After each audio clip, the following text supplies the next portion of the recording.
We met in my last year of university when I was out with friends. Sarah was celebrating her 21st birthday when I met her at a local club in Nashville. Actually, I bumped into Sarah as I was walking past her table, spilling my drink on her lap. After an awkward moment, I helped Sarah clean up the mess, and we started talking. Some people call it love at first sight, but I think there was a unique chemistry between us that drew us together like a magnet. From that night on, we saw each other and never parted. A year later, we got married and started our life together. My name is Jonathan Parks. Friends call me Johnny. I have an accounting degree and became a certified public accountant with a large accounting firm in Atlanta, where Sarah and I settled near our families. After working and gaining experience at a large accounting firm, I started my own company. Sarah, with a business administration degree, supported me for the first 2 years until she became pregnant with our wonderful daughter, Angel. Sarah and I had a great relationship. We were deeply in love and devoted all our time to each other. When Angel came into our lives, we expanded our love to our wonderful daughter. For the next 10 years, we lived a typical family life. I worked hard to grow the business, while Sarah took care of the family and raised our daughter. Sexually, we were happy and had sex at least 3 times a week. I say we loved each other, and indeed, it was love. Our feelings for each other were deep and sensual. We never experimented or had rough sex because we respected each other and didn't want to do anything like that. Sarah liked it when I was at her feet, and I liked doing that for her. But she wasn't a big fan of below-the-belt pleasure and only did it on special occasions, perhaps less than 10 times in our marriage. I never forced her because I was happy with our life and liked our relationship. What I loved about Sarah was her caring, always from the day we said our vows. She would kiss or hug me, hold my hand, or never let go of me whenever we were together. The intimacy in our marriage was wonderful, and I enjoyed every second of our closeness. Our friends always laughed at us and said it couldn't last forever, but after 10 years of this affection, they finally realized that we were a special couple. When Angel was 10, Sarah said she wanted to return to work now, that Angel had a stable schedule and was always home by 3:30 p.m. every day. Sarah explained that she didn't want to sit at home every day and wanted to return to the real world after many hours of discussion. We agreed and made a plan to ensure that Angel would continue to receive the attention a 10-year-old needed. Sarah found a job as a personal assistant for William Aston, a lawyer who was 10 years older than her. The working hours were good, and Sarah enjoyed taking on serious responsibilities, which was good for her confidence. She was no longer just a homemaker, but a businesswoman and a mother. I was very happy for her and supported her. She could come home at 4 o'clock every day and always be there for Angel. Over time, our family became stronger, and we had a comfortable life living in a luxury apartment with a country club membership because we had no financial issues. We had saved enough for Angel's college education and our retirement. We lived a blessed life because we had health, money, and happiness without worries. As you can imagine, our sex life changed after 10 years of marriage, and like most marriages, it slowed down, and we were no different. We went from making love 3 to 4 times a week to about twice a week, usually on Friday and Saturday nights. Yes, we became predictable, but we still loved each other and enjoyed our intimacy. Sarah never stopped caring and always showed her love for me over the years. I loved the attention and love, and the closeness we shared was as important to me as expressing our love. When she kissed and hugged me for no reason at all, just simply loving me, it was something that overwhelmed me. And for me, that was the best part of our marriage. I loved her too, but Sarah always made sure I knew how much she loved me. Angel joined the math club and stayed after school, coming home around 5 in the afternoon. Around the same time, Sarah started working extra hours 2 nights a week due to William, her boss, being promoted to a senior partner in his father's law firm. With his promotion, Sarah had to work a few extra hours 2 evenings a week. On Tuesdays and Thursdays, she would be home by 7 p.m. I always made sure that dinner was ready when she returned home after a hard day's work. Except for those 2 nights a week, everything in our marriage remained the same. My business was thriving, and I was earning a good income. The company had grown to 45 employees, and I was very busy with expanding the business. We had become a well-known and respected accounting firm, which had become the target of acquisitions or mergers with some of the larger firms in the area. Angel, my daughter, was 15 years old and had begun to think about colleges and her future. Sarah worked for William and was still as attractive as the day we met. The years had been good to Sarah as she maintained her slim figure, highlighted by her long legs. She had a pretty face, but always exuded a professional and conservative demeanor. We both led a lifestyle that others might call boring. We spent most of our time together at home, going to the movies or to family events with our daughter, and we were always together as a family, never going anywhere without each other. William, Sarah's boss, called me and told me that Sarah would be honored at a banquet next month and that Angel and I had been invited. I proudly told Angel that her mother was going to receive an award for excellence in her profession. Since the award was a surprise, they had invited us. Usually these meetings were only for staff, and we were asked to keep it a secret until the award ceremony. Over the past 5 years, since Sarah started working for William, she had done an excellent job, which seemed to make her happier at home and improve her self-esteem. I knew she worked hard and was loved at the company. And now hearing about the award made Angel and me proud. Sarah told us about an upcoming business meeting at the Ritz-Carlton downtown and how she would have to work late to prepare a presentation for the whole company. She was looking forward to the presentation and had spent many hours on it in the weeks leading up to the event. At that time, she didn't know we were invited or even about her award, and Angel and I kept the secret. We were eagerly awaiting this event and Sarah's award. I took Angel shopping for a new dress and bought a new suit to make sure Sarah would make her family proud at the award ceremony. Sarah wore a knee-length dress with a cutout back, looking professional but still showing off her beautiful curves. She was an attractive and desirable woman at the tender age of 37. Before the limo picked her up, Angel and I hugged her and wished her luck with her presentation. That evening, we had 2 hours to get ready, and we were dressed on time, then headed out to be at the event about 30 minutes before Sarah's talk. One of the hosts greeted us and seated us at a table in the center of the room, with a beautiful view of the stage. Angel and I were treated specially, and everyone told us how much they loved Sarah and how glad they were to meet us. We felt so welcome and happy to be with our wife and mother. The lights in the hall dimmed as they began their performance on stage. The spotlights came on as the first speaker introduced the firm's founder, the CEO, and then William, the senior partner. William gave a short speech about the company's success and then introduced Sarah, who was to share some of the successes of the past year. Sarah took the stage, looking as beautiful as ever, and I could see how proud Angel was when she saw her mother begin her performance in a professional and trained voice. Sarah spoke about the company's accomplishments over the past year, their successes, and future projects they were working on. She spoke for about 10 minutes, and when she finished, she handed the stage back to William. But before she left, William took her hands and pulled her closer to him as he spoke. "Ladies and gentlemen, before Sarah leaves the stage, I would like to say a few words. Sarah and I have worked closely together for the past 5 years, and she has become an integral part of our organization and my work life. I believe that without her, we would not have achieved the successes that she described today. I am honored to honor Sarah tonight with our highest honor, the Chairman's Club Award.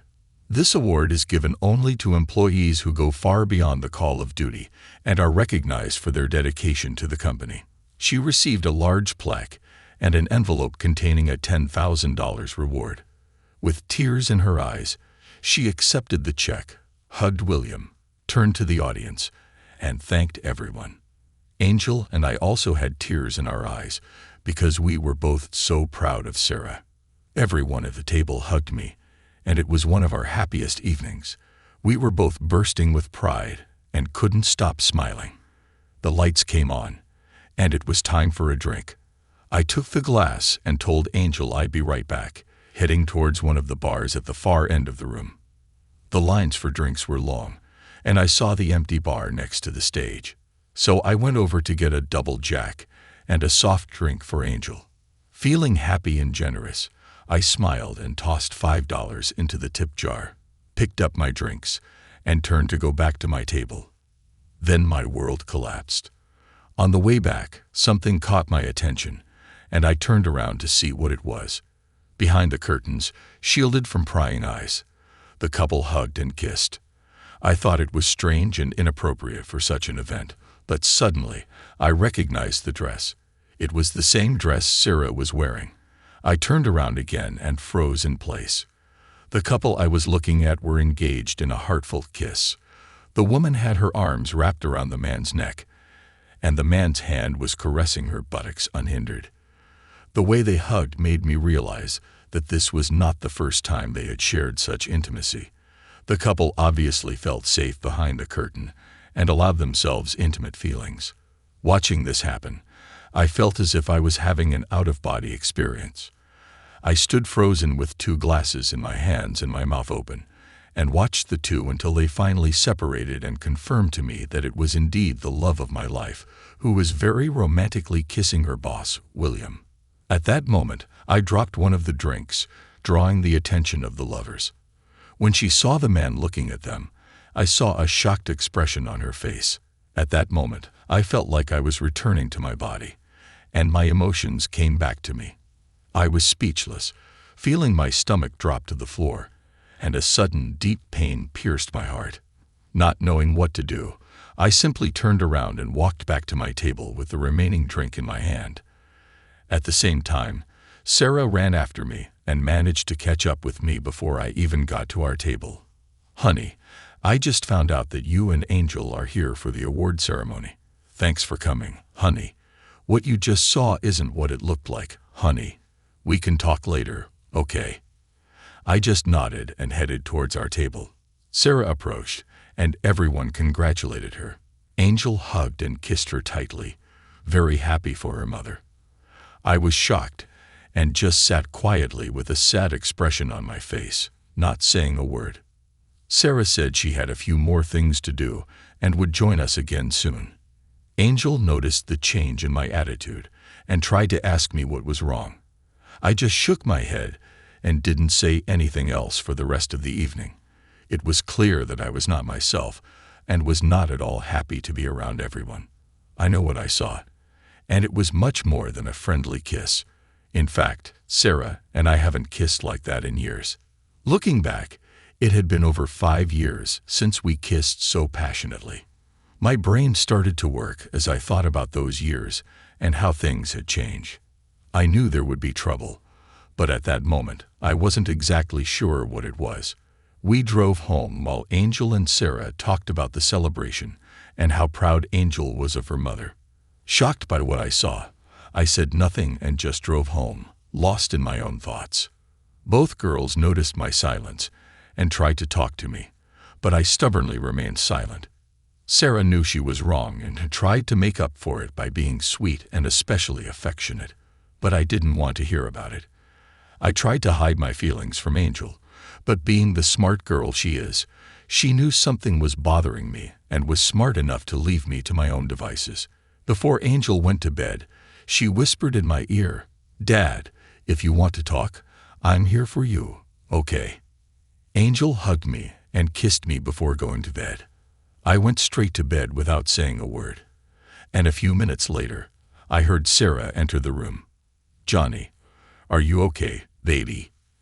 After a full minute of silence, she asked, "Darling, do you want to talk to me?" I could sense from her voice that she was anxious as she climbed into bed and tried to hug me.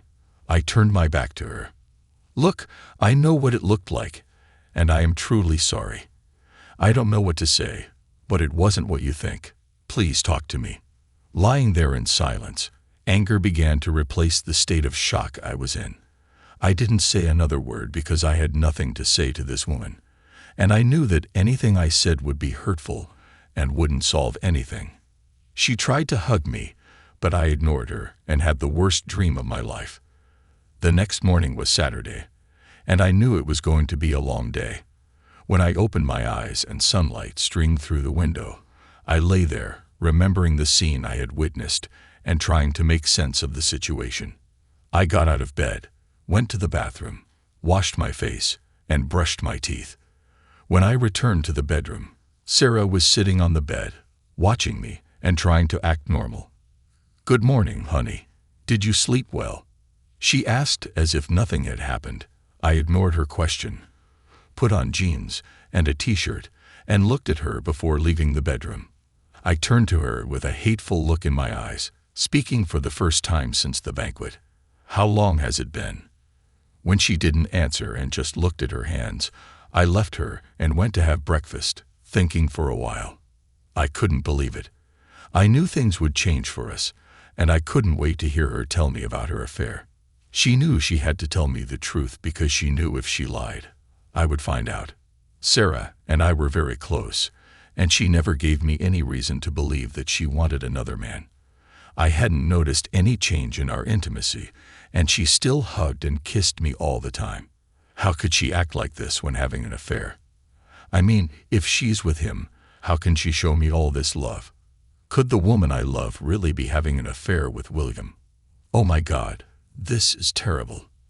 And I can't believe this happened. William knows he shouldn't show affection outside his office, but tonight he just had to kiss me. Yes, I enjoyed his kisses and hugs, and it was an exciting evening, so I can understand his enthusiasm. But he knows my rules about showing affection in public and how dangerous it is. Now I have a big problem. How can I explain to Johnny what he saw? He's not stupid, and I know it won't be easy. I remember the first time William and I started this affair. It was a year after I became his assistant, and he was having problems with his wife. He had 6 small children, including twins, which kept his wife very busy and overwhelmed. They were going through tough times, and he started telling me about his problems. We became closer, and I remember helping him through this difficult period, but not without consequences. William was a strong and kind man, and I admired him, wanting to make him happy during this difficult time. Several times, I hugged him and told him everything would be okay, and that he just needed to hang in there and love his wife. One day, while I was hugging him, we felt an electric current pass through us, and we kissed, which led to sex on a large sofa in his office. Today I know that I was selfish and fell into his trap. The respect I had as William's personal assistant went to my head. I felt more important than others in the office, and William was always generous with praise and compliments at work. William was set to become the CEO in the next few years, and being close to him gave me a false sense of self-worth. I felt emboldened to soothe his emotions when I saw him agitated again that fateful evening. William had just gotten off the phone with his wife after a heated argument, and when I saw how upset he was, I hugged him and told him everything would be okay. We hugged, and then he thanked me and kissed me on the lips. We looked into each other's eyes, and the kiss turned into a 2-hour sex scene in his office. I was fascinated by his power and completely opened up to him. I always felt the need to show my affection in the form of hugs and kisses, which led to our closeness and togetherness. When it was over, I felt terribly guilty and wanted to tell Johnny about it, but I knew it would mean the end of our marriage. When I got home, I was sure Johnny knew what I had done, but as always, Johnny and Angel just hugged and kissed me, greeting me with the love they always showed when I got home. My heart broke, and I felt sick with guilt. At that moment, I realized that I had to remain silent and never mention it again. After all, that evening was a once-in-a-lifetime event that would never happen again. We spoke to William the next day, and we both knew it would never happen again, and that it was just a one-off that we needed to get over. Over the next few months, we worked late into the night, and within a few weeks, I found myself back in William's gentle arms. I had no reason to betray Johnny because I loved him with all my heart, and never wanted to hurt him or ruin our marriage. But being with William was something else. He was a big, strong man, and in his arms I felt safe. William was not a handsome man and could not compete with my wonderful husband. William was overweight, bald, and did not at all look like a romantic lover. Johnny knew him well, and was sure that William did not pose a threat. Johnny, of course, trusted me completely, so he didn't mind me working with William in the evenings. William was a large man, over 6 feet tall, with big, strong arms, and a huge manhood. I had never seen such a large manhood, and after we did it the first time, I knew I would be lusting after it for the next week. He also did sexual things to me that I had never felt before, and I found myself wanting it more and more. Initially, there was no love, no feelings, only sex, but over the years, we grew closer and felt deep affection for each other. As a result, our affair helped William save his marriage. For some reason, spending 2 evenings a week together helped William manage his home life better. Because I felt like I was helping William without putting Johnny at a disadvantage and making everyone happy, I was able to justify myself and absolve myself of any blame. My personal life was great, my boss was happy, and I had a great job, loving my job. When he was promoted, I started working 2 evenings a week. That was the time William, and I spent enjoying the afternoon in the privacy of his corner office, in a secure location. It was safe, and there was no way we could get caught. After both of us realized that this relationship would continue, we agreed to limit our relationship to those 2 evenings and not do anything outside of those few hours a week. For 3 years, we were together twice a week and enjoyed each other, both sexually and emotionally. Eventually, we became more than lovers, and the affair became more than just sex in the office. There was a large leather sofa where we spent time together.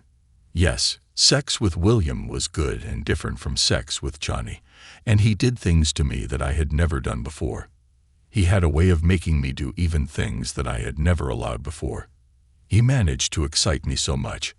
I just wanted to please him and give him what I never allowed Johnny. Sex with Johnny was the most amazing and loving, while William did it harder. I had the best of both worlds, and I never wanted it to end. Somehow, and I don't know how, I was able to do this with William and go home without feeling guilty.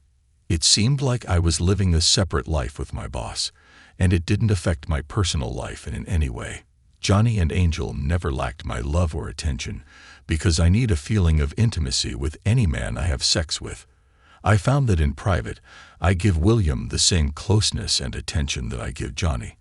I realize that some men enjoy this level of appreciation and attention, and that it makes women even more desirable. On those special evenings, I became William's work wife, and we both appreciated what we had, although we knew it would never go beyond our 2 meetings a week. Neither of us wanted to hurt our spouses, and so our romance blossomed into a close friendship. Any feelings of guilt I had early on disappeared, and the only feeling I had was one of satisfaction. I felt like I deserved the life I was living. At work, we were always professionals, and no one had any idea what we did. William always talked about his children, and photographs of his family were hung throughout his office. Everyone considered William an excellent father and family man. They thought the same about me and would be shocked by the sexual relationship between us. Every second of every day, except for those few hours a week, I was a faithful wife as usual, in family mode with Johnny and Angel. I always thought about Johnny, showed him love, and cared for him more than I can explain. I loved him and our family, and made sure they were not harmed by my actions. Foolishly, I believed that spending a few hours a week with William meant nothing to our families. It was just time spent together, and didn't impact our marriage the same way that dinner with a friend would. Now my relationship with William was out in the open, and was sure to harm my marriage, and I realized that my thinking was wrong.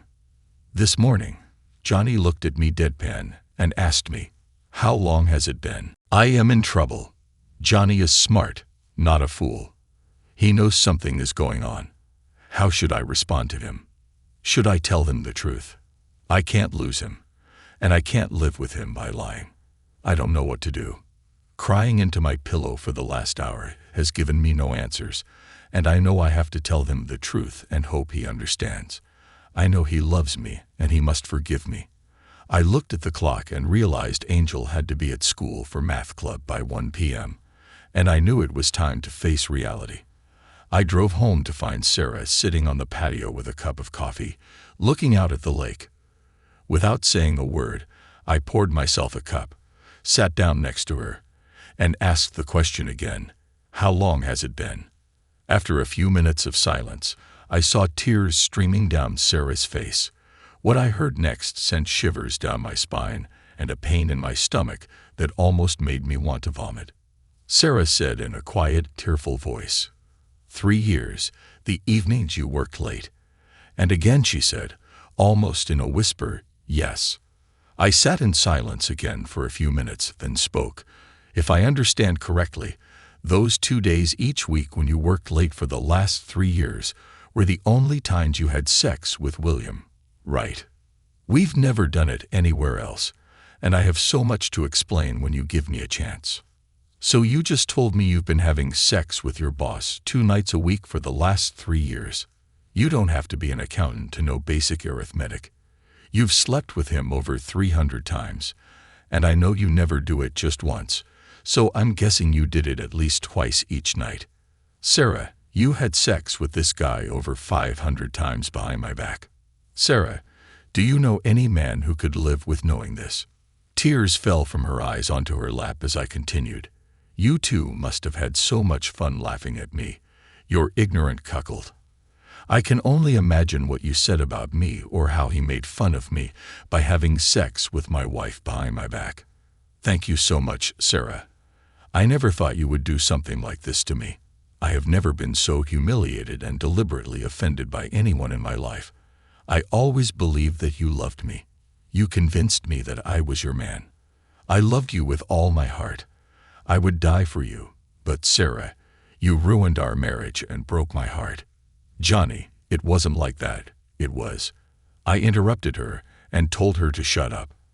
I got up and walked off the porch, and she sat there crying and begging me to stay. I kept my composure, but inside, I felt like exploding, and I walked away to control my emotions. The feeling of betrayal was new to me, and I needed time to process my emotions, to understand what she had said and what I was going to do.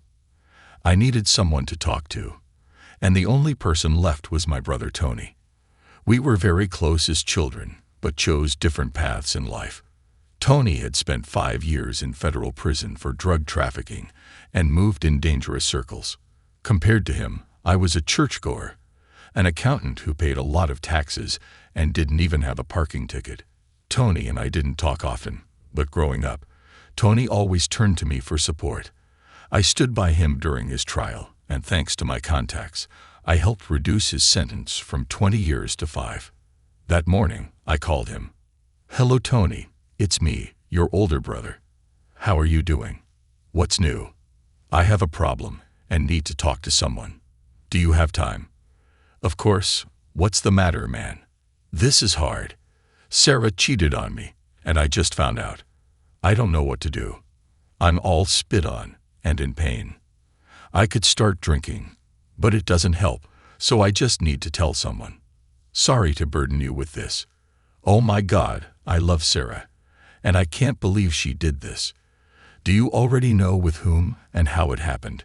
"I know with whom, but I don't know all the details yet. I want revenge on this son of a bitch, dude. I'm so angry. I want to strangle my wife. Look, I have a lot of friends who have been through this, and I can understand how you feel. You need to let go of your anger. Go to the gym. Go for a run. Whatever, but you need to calm down. I'll try to help you get through this.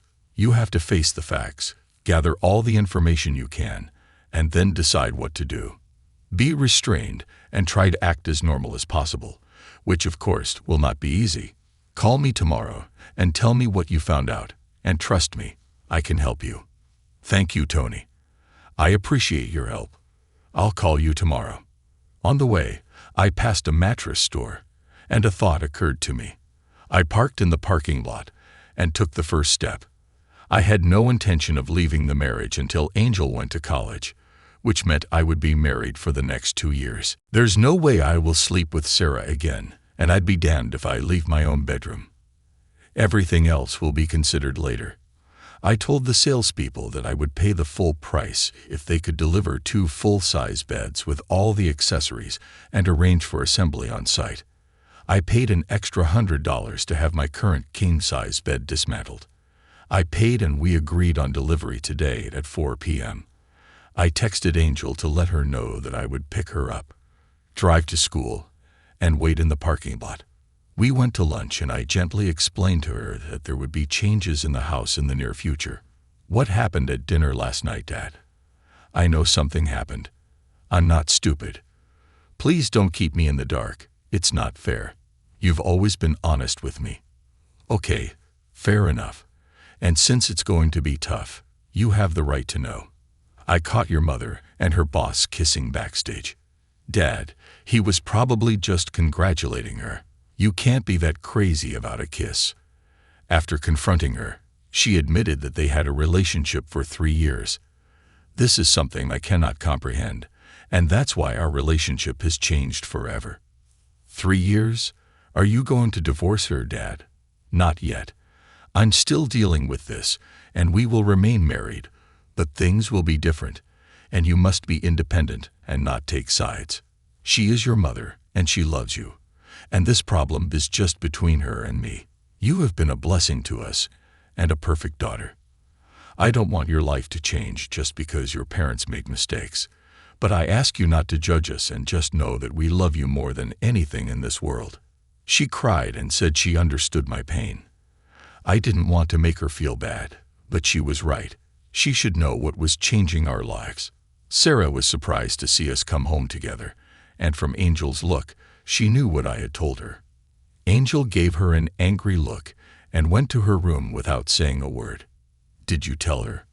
She knew something was wrong, and she has a right to know. Things will change for us, and she needs to understand why. You can explain it to her when she gets over the shock. What do you mean when everything changes?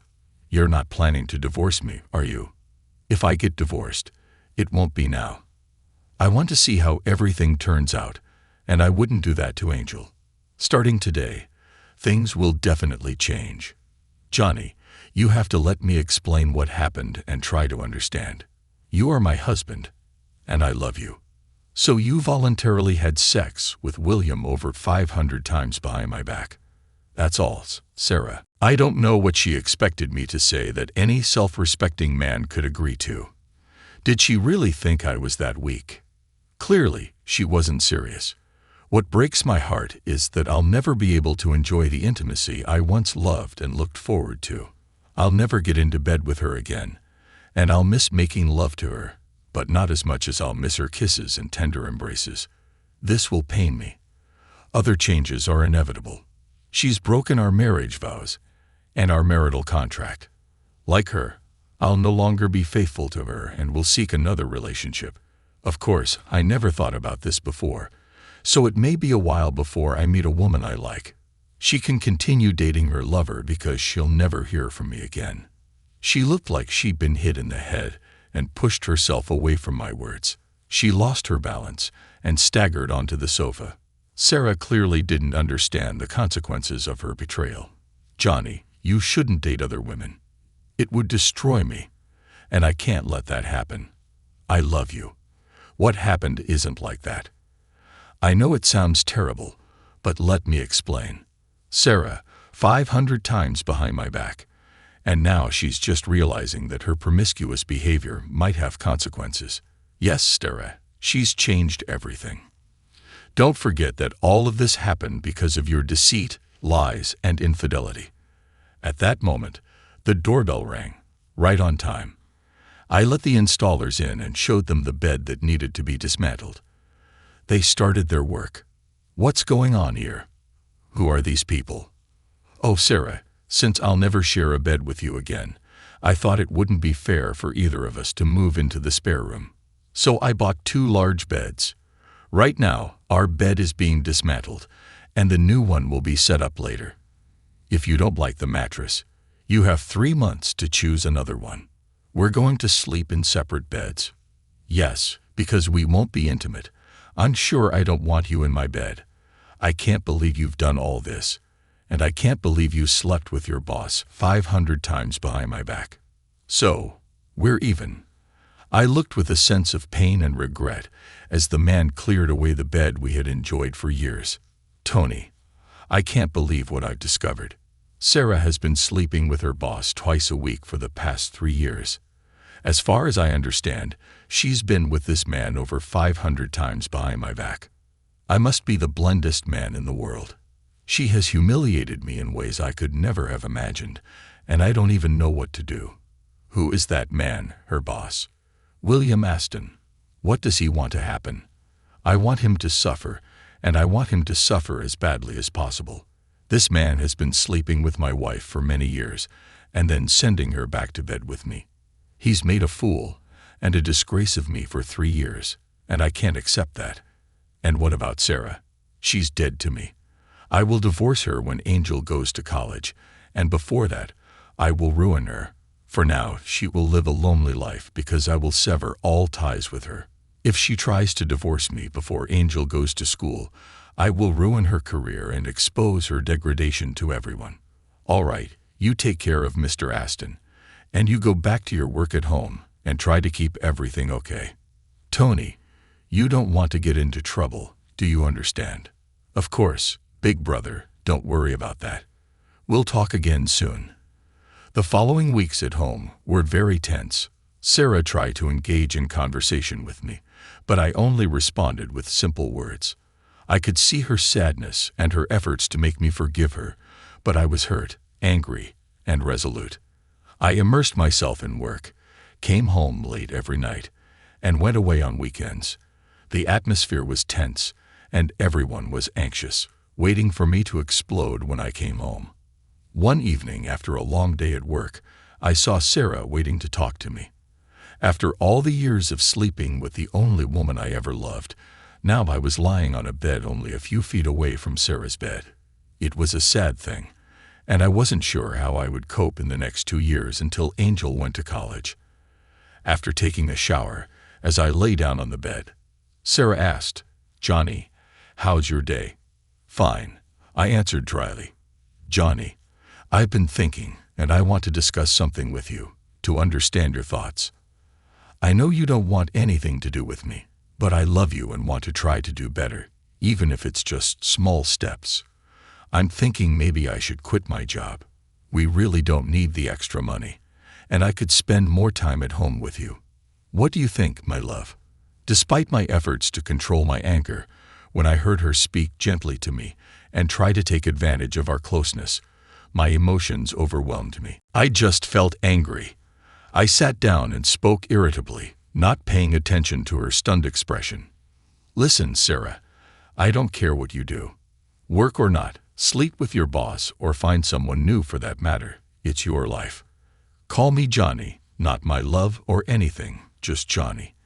The more I think about it, the more I'm convinced that you should keep your job and your twice-a-week appointments with William, because I will never be with you again." I rolled over to the other side and lay down on the pillow. I heard Sarah starting to cry, realizing how much she had hurt me. "Johnny, you don't need to say anything, but please let me speak. I can't fully express the terrible feelings and mistakes I've made by doing this to you. I want you to know that I never stopped loving you. The pain I've caused can't compare to anything. Not being able to touch you, kiss you, or hold you is killing me. Your coldness has shattered my heart. Yes, I miss you in bed. I don't know what to do or how to fix it, but I don't want to lose you. Please know that I'm always here, whenever you're ready to talk or ask anything, and I'm willing to tell you everything. Johnny, the tension in the house is affecting Angel. She spends a lot of time with her friends and doesn't want to be home anymore. I think maybe we should seek counseling to figure out how to live together without this hatred. I don't expect an answer, but please think about it. If not for me, then for Angel. I know it's all my fault, but it's not fair to her. She'll be leaving in a few years, But we don't want her to have to live in a house full of hatred. I sighed and realized she was right. Angel was going through this nightmare. And it wasn't fair. After a few seconds, to Sarah's complete surprise, I replied, "All right, schedule the appointment, and I'll go. But make it clear, I'm doing this for Angel, not for you." Sarah smiled and felt like she had made some progress. Now her tears were tears of happiness. "Oh, thank you, Johnny. I'll take care of everything." In fact, the night after, Sarah told me that she had found a therapist and would meet with them on her own the next day. She mentioned that the couple's counseling appointment was scheduled for Friday at 3 p.m. I knew Sarah was right, and if I didn't want to get divorced in the next 2 years, we had to find a way to live peacefully. Angel was excited to hear that we were going for counseling and hoped that there would be a way to bring the family back together. She smiled for the first time in weeks. "Johnny, Angel is really happy that you agreed to go for couples counseling.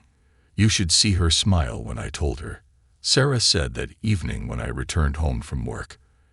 Every evening after work, I would go out for dinner because I didn't want to spend time with Sarah. The issue was that I missed Angel and wanted to find a way to be at home with my daughter. I missed her smile, her hugs, and the way she called me Dad. Sarah had gone to her individual counseling session, and that night, she seemed completely lost. When I got home, I found her crying and realized that explaining how she had betrayed our family for so many years was difficult for her. It seemed like I had no pity or empathy for the woman who had broken my heart. My brother, Tony, called me later in the week. He explained that he owed some old friends with connections to a drug gang a few favors. The gang might be ruthless and cold-blooded, but they were loyal to their obligations. The debt they owed Tony wasn't money, but favors for what he had done for them. He confessed, served his sentence, and protected 2 drug lords. "You don't need to know anything, little brother, and the less you know, the better. You just need to say this: revenge is coming soon." Contacting one of his acquaintances, Tony explained the situation. They understood and told him that they would take care of it and report back when it was done. Tony explained that no one wanted to die, but it had to be done in a way that he would remember for the rest of his life. Tony gave them the man's name, where he worked, and his phone number. That's all they needed. Tony left everything in their hands, knowing it wouldn't be pretty. The target was William Aston's house.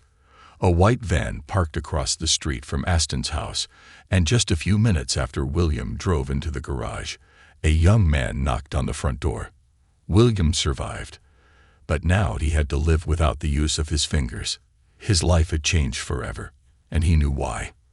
He never thought his actions could have such consequences, especially from the shy accountant. Of course, he had no evidence, but Sarah was the only woman he had known outside of his wife.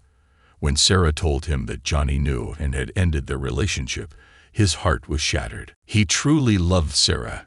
It was clear that Sarah and William saw themselves as a couple when they were together and shared their love in those fleeting private moments. After their relationship became a habit, neither of them believed that their few hours together each week could harm anyone. They were just 2 friends spending time together. Both believed that their spouses had never been disadvantaged in any way.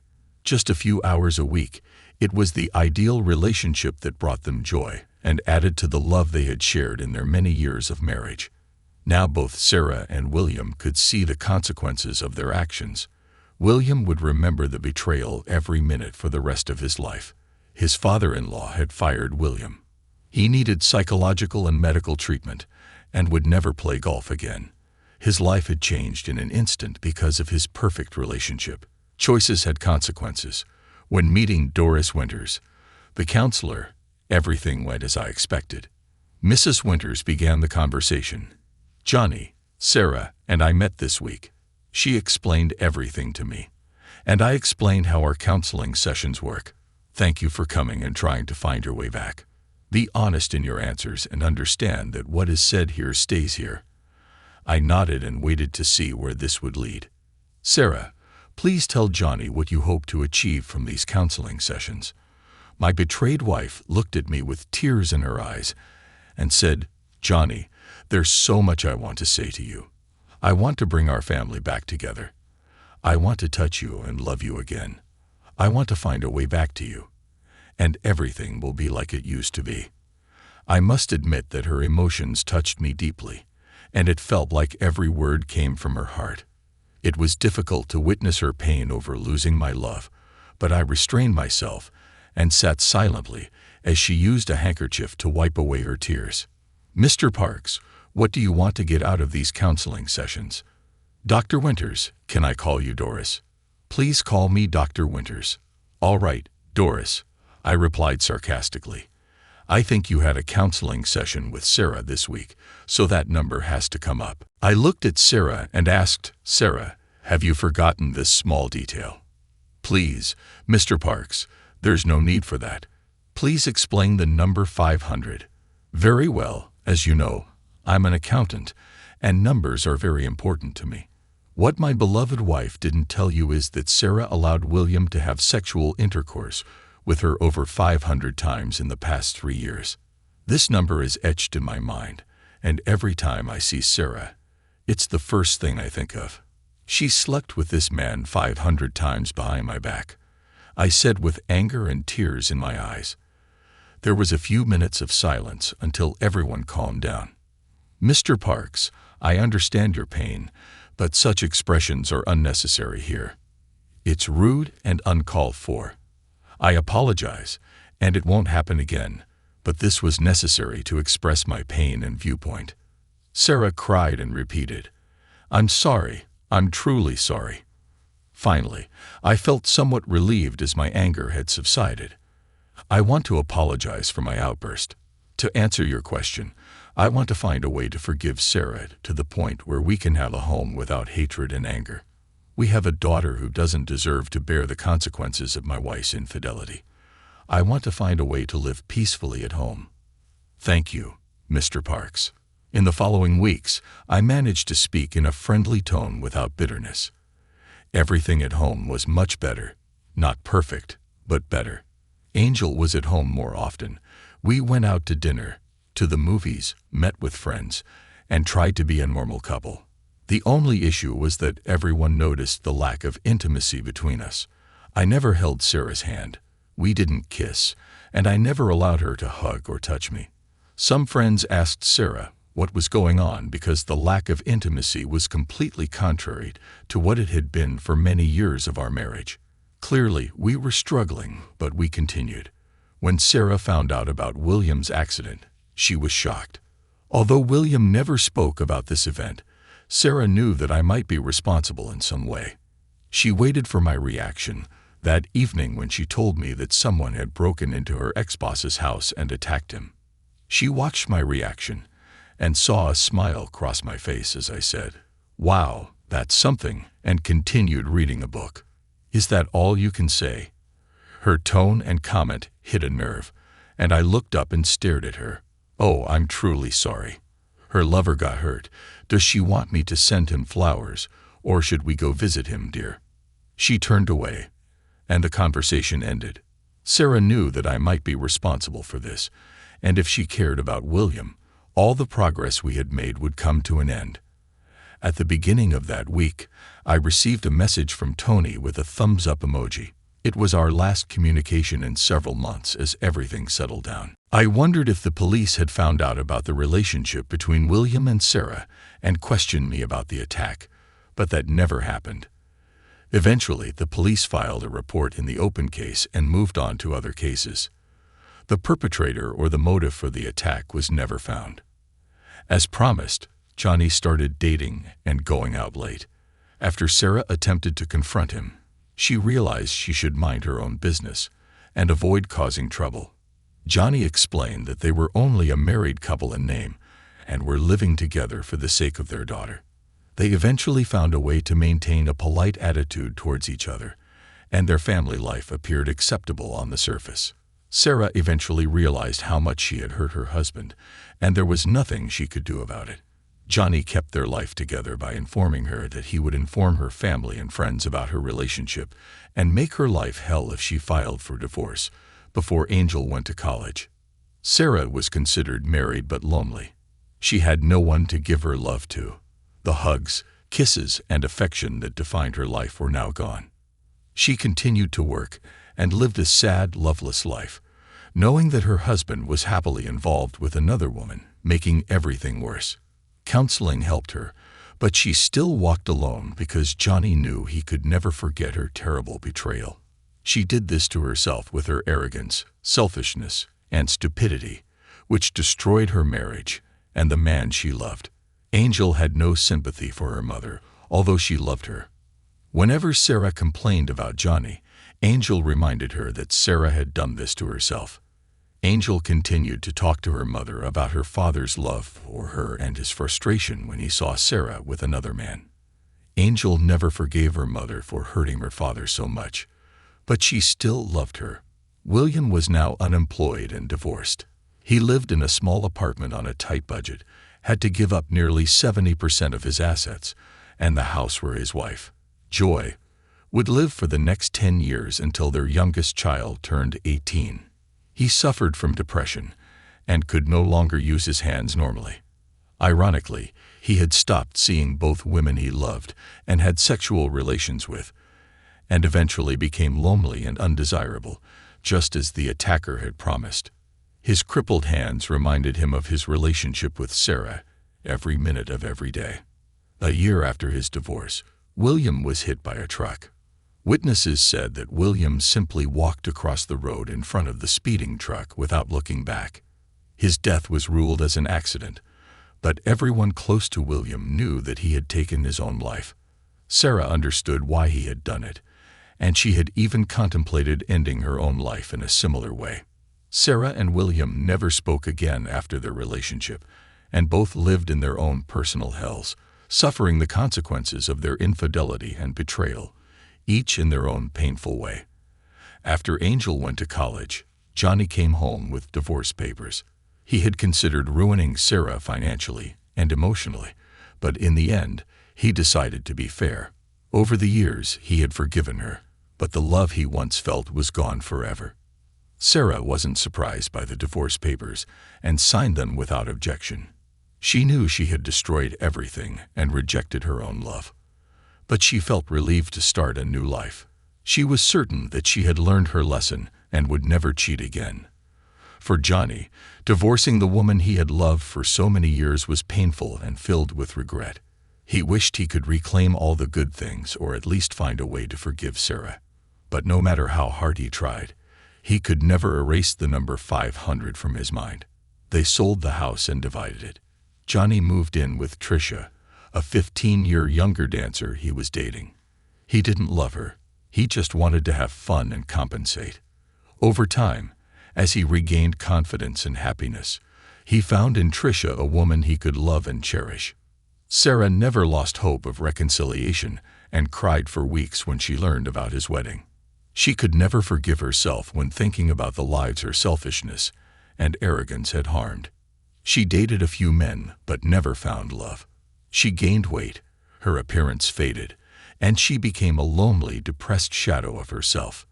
Angel and Sarah remained close, but Sarah never heard from Johnny again.